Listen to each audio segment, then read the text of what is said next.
Gerteyim oğata semey narın nörüne Kara koyu soğukun kayatar dörüne Kölük eken otugar külük gergin körüne Üleler ger bararı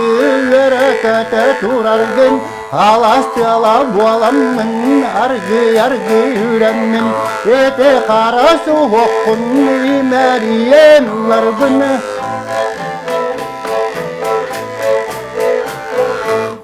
Gerteyim oğata semey narın nörüne Şele keçir kadın simeğinen kergete Ölgönünü otturgun örüter da köbüte Koyu oyur behinan kodu alır sollar der Namçılava boğalamın namılıyan turamın Kota kötür beyeğin kuha kaydanlar bını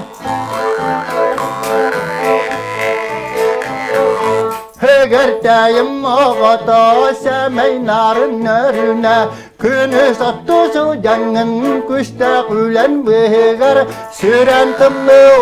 otugar sörükeri sunargar Bunu kıttavu boğalan ustan şüten tiyemmin Rastamak boğalamın ıtıstar garbahılan O boyuktar oşkuttan orgo yuranılar bin Gerteyim oğata semey narın nörüne Kehülen kennitten kölük eken utugar Kölüktergin körüne kirak girgin bilemmin Küngü sikker bolamın gösteriga bigenen Ete koyu soğukun imeriyen varbın Ete kara soğukun imeriyen varbın Argo yuranılar ben